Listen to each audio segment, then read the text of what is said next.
Hello and welcome to Addicted to Lacrosse. This is Season 3, Episode 10 for Sunday, March the 6th, 2016. My name is Graham Perro, and with me as usual are Tyler Fitch and Melissa Daphne. We've got a couple things to talk about tonight. Adam Jones set a record on Saturday night, and we're going to talk about that. And there was a couple of interesting games to discuss, kind of the same as last week. We had an overtime game. We had a game that was settled, that was kind of back and forth all the way through and settled at the very end, though not quite as close to the end as a couple last week. And then we had one that was kind of a blowout, but not really. Certainly not as much as the Toronto-Rochester game last week. But I'd have to say the Bandits pretty much were in control of that whole game, but we will get to that. We will start with Adam Jones. This was a bit of a weird one, but Adam Jones broke the record for most consecutive regular season games with a goal. He scored, he scored 7 actually, but he has scored in 56 straight regular season games, which broke the record. And now I don't remember who the Grant record was. It Jr. was was probably the record holder. I was going to say it's probably Grant, but I couldn't remember for sure. But yeah, so Jones broke his teammate's record with 56 straight games. Yeah, that was pretty interesting. Tyler, I think you were wanted to talk about this one, did you not? Yeah, the interesting aspect here is it's 56 straight games in the regular season only that he's attended and played in. He's missed games because of work. Streak still counts. As you've mentioned before, he did not score a goal in playoff games. Streak still counts. So I think it should be an asterisk. And it's still phenomenal. The guy is amazing, an elite goal scorer, but it's not 56 straight Mammoth games. I think that should matter at some point. What do you think, Melissa? I definitely agree with that. That there should be some qualifiers.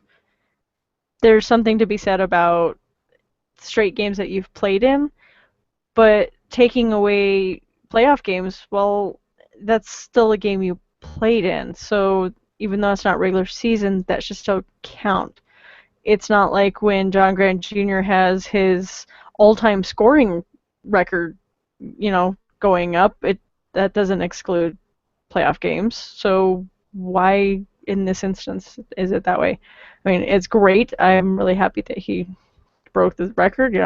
I think he's a great player, but it really has those odd qualifiers that maybe there's other players that should be in the running too because they really shine in the playoffs and none of those goals count, or they have some players just really play badly in the playoffs, and it seems like they're kind of squeaking through. So it is interesting. What do you think, Graham? Yeah, I guess I'm with you guys that we don't want to take anything away from Jones, who's an outstanding player, and this is an outstanding event, if you want to call it that. But yeah, the more qualifiers you have to add to something, the sort of, I don't want to say less important, but the less real it is. If it was just he's played in 56 straight games and scored a goal in each one of them, then that would be one thing. But then it's 56 straight games that he's played in, not 56 straight games that the team has played in. And so you take that away. And then it's just regular season games. We're not talking about playoff games. So, I mean, if you start adding things, well, we're not going to include Friday night games because he sometimes works on Friday and maybe he's really tired. So we'll take the Friday night games away. So he's scored on however many straight Saturday or Sunday games. And the more things you add to it, the less it really means. So like I said, we don't want to take anything away from him, but it's a little weird that you have to add a couple of things to it before it's actually true. It was one other thing I was going to say, and now I lost what it was. So we will move on until I remember what that is. The other thing, and I think this was something Melissa wanted to say. Oh, what I wanted to say was also just in case. Melissa's having some technical difficulties with her computer, and so she may vanish. Hopefully that doesn't happen and everything is okay. But I wanted to mention that before before we can continue. The other thing, I think, Melissa, this is something you wanted to talk about, was the Fox Sports feed, or lack thereof. I don't know that I specifically wanted to talk about it. It was more I was being snarky. Fox Sports still sucks. It was really annoying. I actually had a Saturday evening that lined up, and there was 2 games going on, not to mention the Mammoth game that I could watch on ESPN. And I switch over to Fox Sports, and it tells me there is nothing there. That there's no such games, that there's nothing live, and it's like, wait a sec. I see the 2 games. I see on Point Streak. One of them is like in the first half, one's in the second half. Why can't I watch these? So, yeah, once again, Fox Sports wasn't there for me to watch the game. And I watched both of the Fox Sports games this weekend. In Canada, they were fine. I didn't have any problems. The feed dropped every now and again, probably 3-4 times per game. But that seems to be par for the course. It just kind of happens, and you go and refresh the page, and it's there back in 5 seconds or so. But I saw a lot of tweets and comments from people in the U.S. trying to get these games. Some of them were able to for short periods of time, and then they went away. Others just kept getting an error message saying that the game was over and the broadcast is finished and you're done. Obviously, that wasn't the case, but I did see some people that just said, well, forget this isn't happening, I'm going to go watch something else. And so we lost them for the night. So that's kind of unfortunate. So we've talked about going back to YouTube a number of times in the past, and I don't remember, maybe I'm just not remembering them, but I don't remember these problems happening all that often when the league was on YouTube. And that, of course, gave us I was going to say that just gave us the advantage of being able to watch the games again the next day, because they're just always there. Once they're on YouTube, they're just there. So that was a great thing. Sorry, Melissa, what were you going to say? I was just going to say, back in the day when we actually had the B2 feed, there was a lot of complaints because there was a lot of issues. And part of that, I think, was because it was a paid service, and so when you're paying for it and you're having issues, you tend to be a little grumpier. But I would take all the issues that B2 had over everything that Fox has done. I am so beyond frustrated, and I'm a hardcore fan. So what does this do to all the other fans that have just discovered the sport, that are just getting into it? You're losing them, and it's really going to, in my opinion, hinder the growth of the sport when you have all these newer fans that really don't know what's going on and happen across it and start getting into it, and then they can't watch anything because you can't replay games, and it doesn't work. I mean, it's as a fan, this is the most frustrating season I have had in 13 years. Yeah, the lack of replays is, I think, killing the fans who really care. The poor quality of the live feeds is turning away fans that trying to care, and it's awful. It's stepping backwards from what you had a working solution just doesn't make any sense, and it's a poor choice by a league. I don't know if they're penny pinching. Fox Sports was cheaper than going on YouTube with the Lacrosse Network, but the Lacrosse Network solution combined with YouTube worked. I'd say it worked perfectly. You got replays, you could do all sorts of stuff you just can't do nowadays. And I believe it's something that the new commissioner, Sikevich, will be working on, and he's hearing this. I mean, he's probably trying to watch games, and it sucks, and it's not a good time. And but I just don't know if he was around for what was comparatively a good time to know that it should be a simple solution. Well, it's like you said, they had something that worked. So to move so far away from that and create such a horrible user experience, even last season we didn't have YouTube, but you could still stream through the NLL site, and it wasn't all the games, but there was a good portion of the games. But I remember there was other issues with it. But yeah, there has to be some option in place. YouTube, I know there was issues when people were trying to watch live and you couldn't watch it on Xbox or through the apps, essentially. You had to go through the actual website. Okay, so that was a little problematic, but at least there was replay. now you just don't have any of that. And sorry, Graham, I'm going to cut you off. I was just going to say, kind of what you said before, that if you're having these problems week in and week out because you're a diehard fan, there's an awful lot of people who are going to have these problems once and just say, okay, well, screw this, I'm not going to bother because it's too much work, and then they're gone. And you might get them back a couple of years from now once you've got a solution in place, but you might not. They might just say, yeah, I remember checking out that lacrosse thing and it was kind of fun, but I couldn't watch the games. It was a big pain in the ass. And then they just move on. We're seeing the problems repeatedly because we're the hardcore people and we want to watch these games and we want to watch them every weekend. But I don't know how many people we're losing and we'll never get them back because they just can't watch games. I do remember a couple of years ago, people were saying, so you're doing this lacrosse thing. How do I check out these games? And right away I just say youtube.com/TLN. TLN for the Lacrosse Network. That's all I had to say. And every Friday or Saturday there's a couple games. Sometimes they're on Sundays, but just go check it out and that's it. Now it's like, okay, well, there's a page on NLL.com, but I don't remember what it is offhand. I have to go find it. And some of the games you have to watch through Fox, and if you're in the U.S., you have to use a different link. And some of them are on TSN Go in Canada, and some of them are on ESPN in the U.S., but not all of them. And provider, and it just depends on a whole bunch of things, and it's just too much of a hassle for a lot of people. They might just say, okay, yeah, forget it, never mind. And that's unfortunate because we're the ones that are going to check it out. We're going to do the work to watch the games, but there's an awful lot of people who aren't going to bother. They're just going to try it out and say, okay, this is a big pain, and not bother, and and they're gone. So that's unfortunate. So maybe we should start some sort of grassroots campaign and get everybody to email Nick Sikevich and say, hey, for next season, maybe we try that YouTube thing again, and see what he thinks. So we should move on to the games of the week. We'll start off with Rochester-Calgary. This is Calgary's third straight overtime game and third straight overtime loss. So it's odd. I don't remember seeing a team playing 3 straight overtime games, let alone losing them all.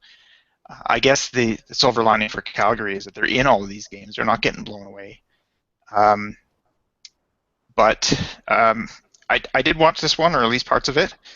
I thought it was kind of a messy game, but neither of the offenses really looked like they were clicking very well. And the low score, I mean, it was only a 9-8 game, and so the low score was partially that the goaltenders played really well. Both Vince and Poulin played really well. But I thought it was also partially that the offenses weren't playing very well. There seemed to be I think I tweeted that it looked like a preseason game because there were people dropping passes, there were people passing to nobody. Somebody would try a over-the-shoulder pass and miss the guy who was passing it 2 by 10 feet, and these kind of things. It just looked like it was really early in the season and they were kind of rusty, which is weird because it's halfway through the season. Yeah, so I didn't really notice this until I was writing my Moneyballers article this morning. Rochester tied the game or took leads 7 times. The Roughnecks did it 6 times. But every single one of those goals that Rochester scored to either tie the game or break the tie was scored by Dan Dawson or assisted by Dan Dawson. So he had a pretty awesome night. It was only 7 points, but that's really all you need when your team only scores 9 and you only give up 8. So a great night for Dawson. Cody Jamieson had 7 points as well. But, I mean, they only had 9 points. They didn't have anybody with a 10 or 12 point night, but Dawson was like I said, there were certainly times when he didn't look like he knew what he was doing. He was passing to nobody, but when he was on, he was really on. So it was kind of an odd game that way. Yeah, so Melissa, did you see this one? Nope, this is one of the ones I tried to watch. Sorry, dumb Which question went to tonight. overtime, but that is interesting what you're saying that Calgary has played in 3 overtime games and lost all 3. But I feel like the Albany Attack or Anaheim Storm, one of those guys actually kind of had that situation where they kept losing 1-goal games. So by the end of the season, they had a completely losing record, but they were actually in every single game, and it was just down to overtime or just 1 or 2 goals. So definitely, I think there's precedence for it. But that is crazy that Dustin was involved in so many points. Did you see this one, Tyler? Pretty much. I watched the first half because time zones. Then stealth were starting, and they're my priority. Then I put this on the side screen in the living room, and I had it on mute, so I didn't watch it closely. But I was watching the at the end there. By that point, the stealth had already done their thing to not make it a priority anymore. Anyways, great goalie play. I think it was 4-3 score at the half. And yeah, the offenses weren't that crisp, but I saw good goalie play. And yeah, Dan Dawson is an absolute killer in tight situations. He's, I don't know, like, I guess the word would be like fearless. He is calm, cool, collective in those situations. You don't ever see him freak out. He's like, oh, I can see that guy's open. I'll set up the assist, or I'll just go score myself because that's what it's time to do. He's the player I least like facing with the game on the line. Even though I usually say like Jammer's a great shot, the Stealth have never beat Dan Dawson in playoffs. And he's in the East now, so they don't see him that much. But when he was in the West and the Stealth faced him, he never beat him once. So the guy is amazing. So yeah, that's my thoughts there. You got to cover that guy. What do we got next, Graham?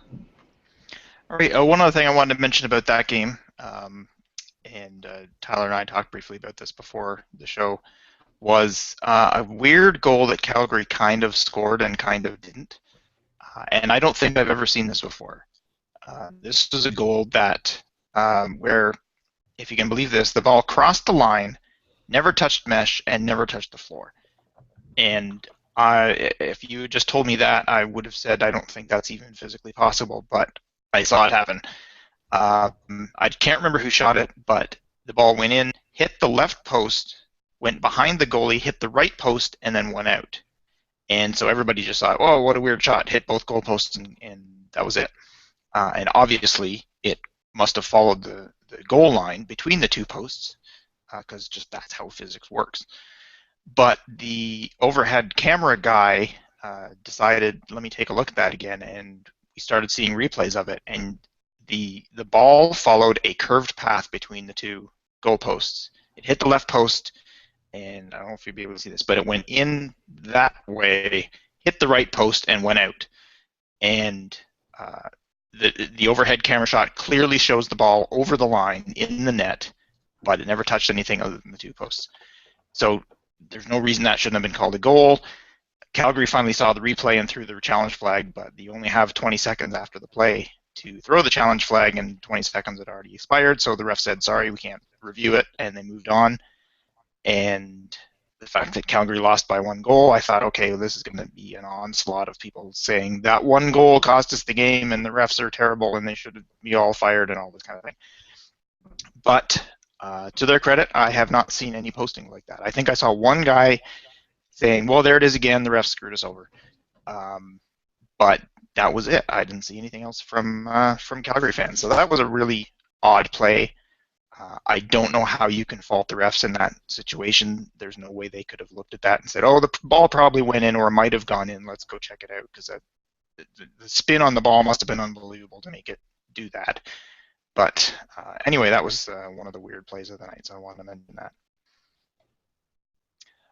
And we'll move to Colorado, New England, which this one was on TSN Go in Canada, so I couldn't see it. So I don't really have much to say about this other than Adam Jones, which we mentioned before. I guess he broke one record, and I don't know what the NLL record is for most consecutive sock tricks, but in the last 10 years, I guess 11 seasons, I have game stats going back to 2005. And this is the 3rd time that somebody scored 6 goals in 2 consecutive games. And the first one was Ethan Iannucci in 2008 when he scored about 1 million goals. And the second was Rhys Dutch in 2010. So Adam Jones becomes the 3rd player in about 11 years to do that. So that's pretty impressive. Not only did he score 6, but he scored 7. And that was half of Colorado's output, and it was enough to beat the Black Wolves. So that was the battle of the first place team. So I don't have anything to say about this one. Tyler, did you see this one as well as the other two? Yeah, I thankfully it was on the ESPN, so I watched it this morning, and great game. New England lost, but they were pretty much down the whole time, but they never let the Mammoth just pull away. So I think they probably built a little character there on the losing side. But man, that Adam Jones, on top of having 2 straight sock tricks, one graphic they flashed, it was for home games his 3rd straight sock trick at home. It was the guy's on a tear. I can see now that it wasn't just the stealth that couldn't stop him last weekend, even though they should have at least one time would have made a difference. They got a good little. They don't. Get my thoughts here. They don't play each other a lot, being the Black Wolves and the Mammoth, but they've got a lot of fire on the floor there.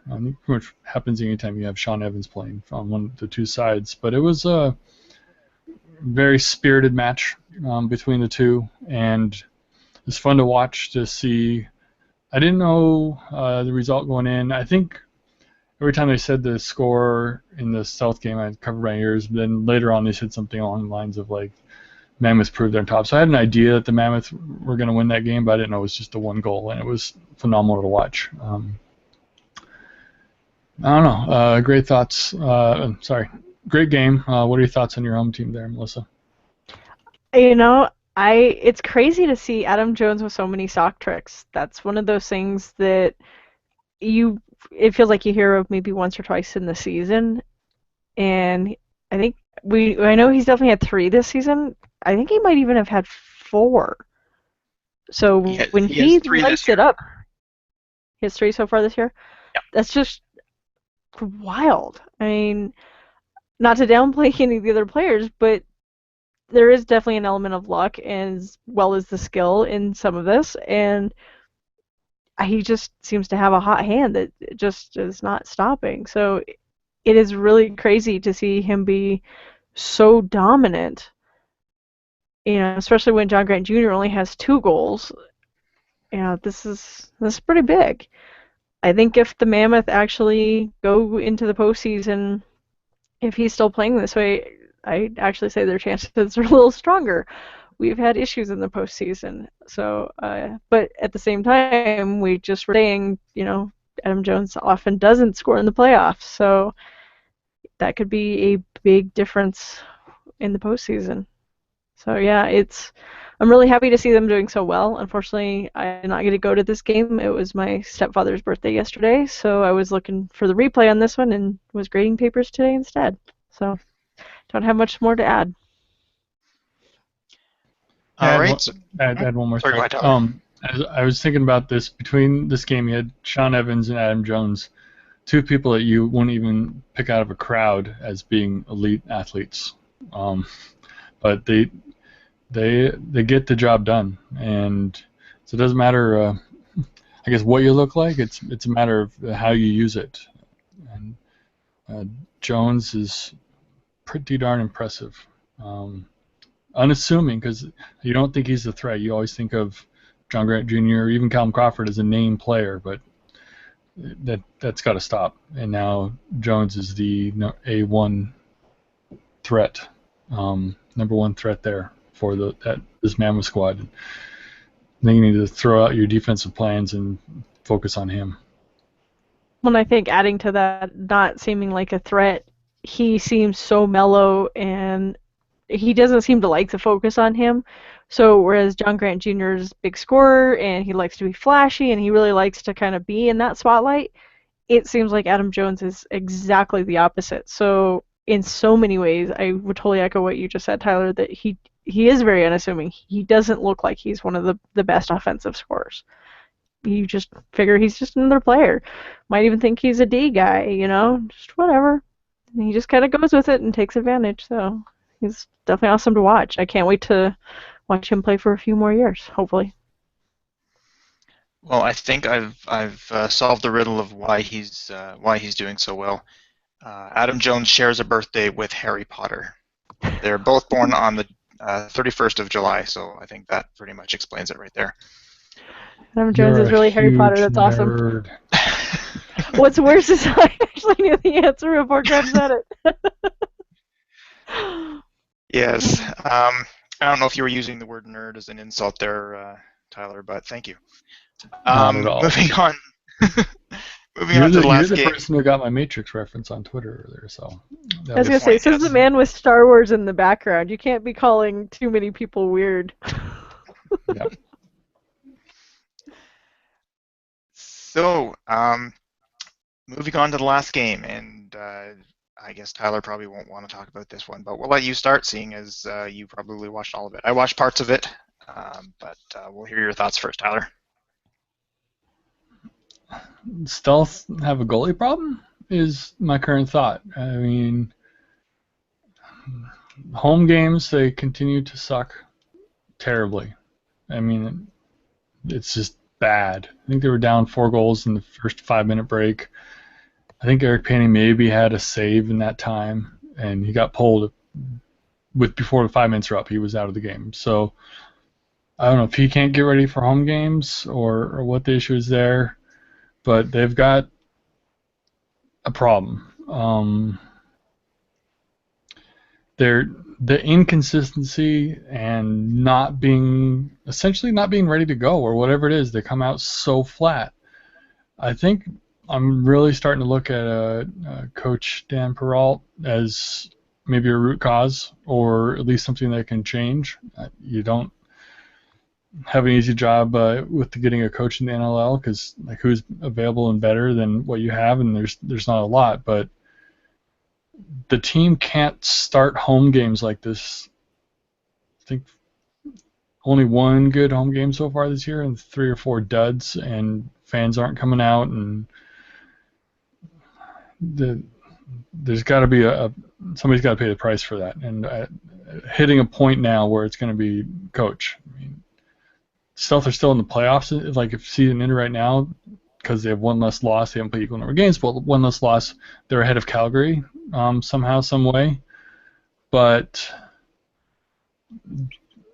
I don't have any faith in the team in their current state right now of showing up to win and producing to their potential. I think they've produced to the potential 2 or 3 games, probably 3 wins, so 3 times out of 9 they've played to their potential this year.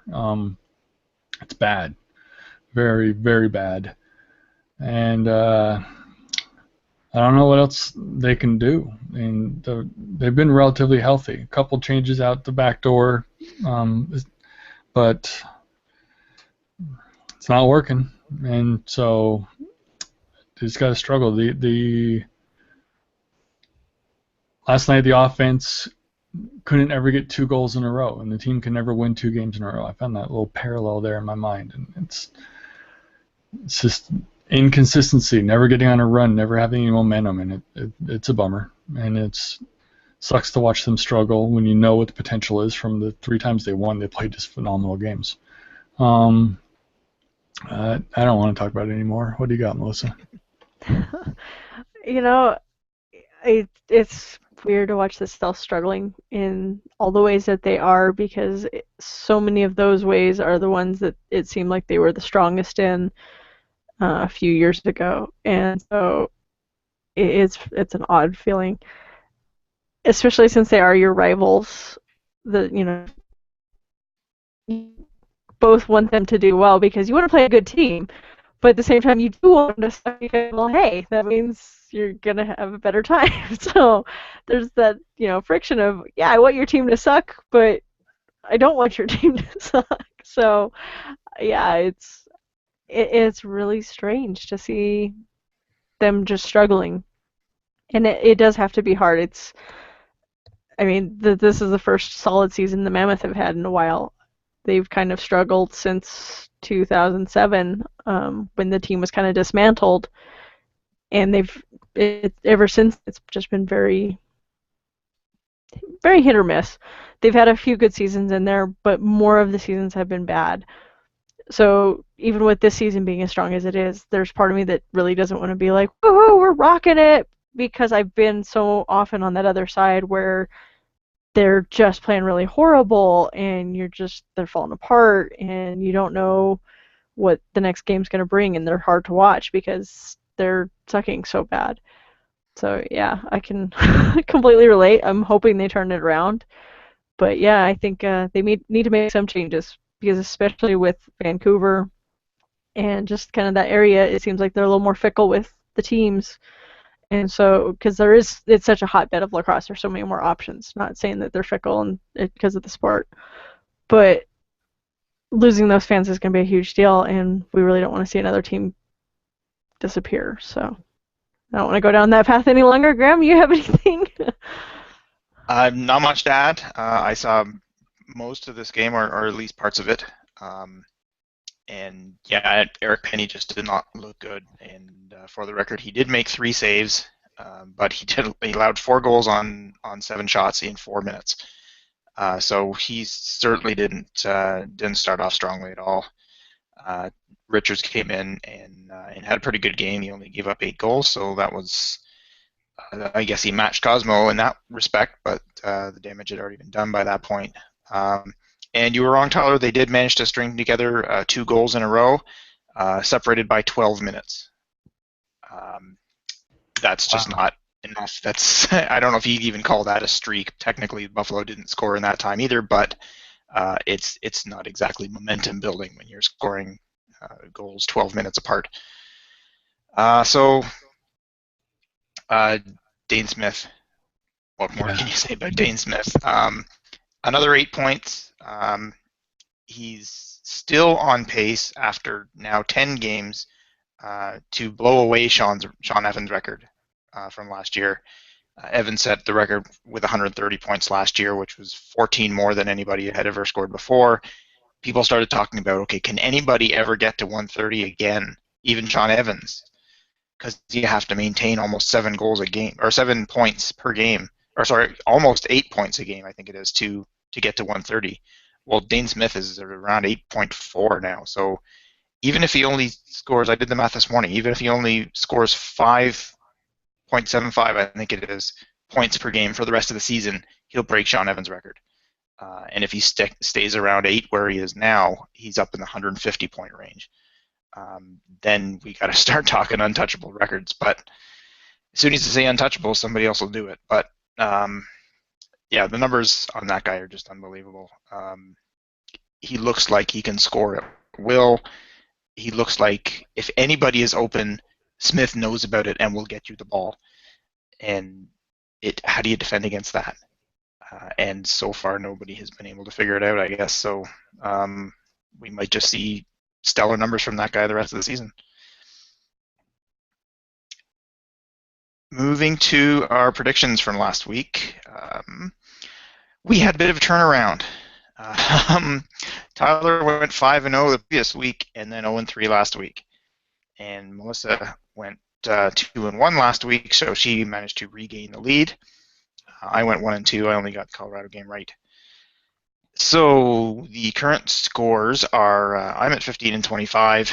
Tyler's is 3 games ahead of me at 18-22, and Melissa's back in the lead at 19-21. So Melissa, you get to go first with this week's games, and there are 5 of them. Wow, it's crazy to have such a big weekend. All right. These were kind of tough, but it's interesting to see that it looks like we're all kind of thinking the same practically this week. For Buffalo and Rochester, I went with Buffalo. Right now, I just think they're just the stronger team. Calgary and Toronto, I actually went with Calgary. Toronto's been playing really strong, but I think Calgary really has it in them, and the fact that Toronto is playing back-to-back games, it's hard to say which team they're actually going to be putting more prep towards, and maybe they'll win both since they don't have to travel. I think that definitely could be to their benefit. But we're going to go with Calgary, which I think is our only difference. New England and Rochester, I'm going to go with New England. I think the fact that New England is playing very strong and Rochester is playing a back-to-back nights, that could actually hurt them instead, playing a young, fresh team that likes to run and gun. With Georgia and the Rush, I think I'm going to go with the Rush. Vancouver and Toronto, I think Toronto's a stronger choice right now, which a few weeks ago, who would have thought that? So, Tyler, you're next. All right. Interesting schedule for the weekend here. First up, Rochester at Buffalo. Buffalo's hot. Dane Smith is as good as advertised. He's got this little two-step drive, and he hits the brakes. The defenders step off. His hands are free. He's ripping goals. Stealth couldn't stop it. I don't think Rochester will either. So I got Buffalo winning that game. Calgary at Toronto. Calgary's had 3 straight close games. They get pretty up for playing in Toronto, the Canadian rivalry. But Toronto got their groove going right now and playing at home, so I'm going to go ahead and pick them to win that game. New England at Rochester. Even with the loss, I want to say today because I watched it this morning, but the loss yesterday, New England's good. I think them and Buffalo are the two top teams in the East, and then Rochester's not in that category. And I can see New England beating Rochester here. Georgia at the Rush. I like what Georgia's doing, but I like the Rush better. They can get this win at home. They've got a good home crowd now, and I think they like to reward those fans in their growing community with a win. Finally, Vancouver at Toronto, and blows my mind right now that Toronto has 2 home games in the same weekend. I don't think I've ever seen anything like that in my 11 years watching the league. And I can't see a reason that the Stealth beat Toronto based on averages. The unaveraged Stealth team that's shown up 3 times can beat Toronto, but the team that shows up the rest of the time won't. And you don't know what you're going to get, so you just got to go with the one that shows up more frequently, even if it's the worst team. So I got Toronto beating the Stealth here. What do you got, Graham? Okay, and just to answer your question before I get there, I wrote an article 4 years ago on whether having 2 games in the same weekend actually affects the odds that you're going to win the second game. Because a lot of people say, well, you'd be tired from the first game, so you don't do as well in the second. And others say, well, you're pumped up from the first game already, so you do better in the second. As it turns out, they're both right, because there's really no indication that playing 2 games in a weekend is any different from playing 2 games a week apart. But as part of that, I discovered that over the course of the now 30 years of the NLL, a team has played 2 home games in the same weekend 5 times. Once they won them both, once they lost them both, and 3 times they've split. So we're kind of making history here. So we'll see how that goes. As for my picks this week, yeah, mine are pretty much the same as yours for the most part. Buffalo over Rochester. Rochester just doesn't look like they're playing all that well these days, Dan Dawson notwithstanding. But right now I think I take Dane Smith over just about anybody. So I'm going for Buffalo there. Calgary at Toronto. Calgary is desperately looking for a win after 3 straight OT losses. Actually, they're on a 4-game losing streak because they lost their previous one as well. But Toronto, I think, has found their groove, as you said, Tyler, and I'm going to go for Toronto in that one. New England at Rochester. Like I said, Rochester doesn't look that good these days. Picking them to lose twice in the same weekend, I'm not thrilled with that. But I think New England is a stronger team at this point, and so I'm going to go for the Black Wolves there. Georgia and Saskatchewan. Yeah, Georgia's certainly fun to watch, but I think at this point Saskatchewan's just a better team overall, so I'm going to go with the Rush there. And Vancouver and Toronto, and I don't know how many times we've said this over the last few years. It depends which Vancouver team we get. If we get the good Vancouver team, that'll be a really good game. If we get the other guys that we've seen more of recently, Toronto takes this in a walk. But so I'm going to go for Toronto in that one. And it looks like my picks are all identical to Tyler's and only one off from Melissa's. So we are all going to sink or swim this weekend, I think. Yeah, that's about it for this week, unless you guys have anything else you want to add. I don't know, I think a good discussion maybe for a future episode is just kind of talking about why some of the players get their banners raised and some don't. I know there's some that are disappointed that it's starting to look like in Denver, John Gallant, who is the only Mammoth player and a former captain. That he had 14 years. He's the only Mammoth player to have 14 years, and probably will be for quite a while. And he was captain and was on the championship team, and it's really looking like he will not be included in those numbers that are raised. But another player who is very divisive to the fans and hasn't done much for the team. He did a lot in Rochester, but not for Denver. Will probably have his up there just because of past history. So that might make for a good discussion, and maybe some people watching might actually have something to add that we can kind of read and add to that. Mm-hmm. All right, that sounds like an interesting idea. All right, this has been another episode of Addicted to Lacrosse. For Tyler and Melissa, I'm Graham. Thanks for listening, and we'll see you next week.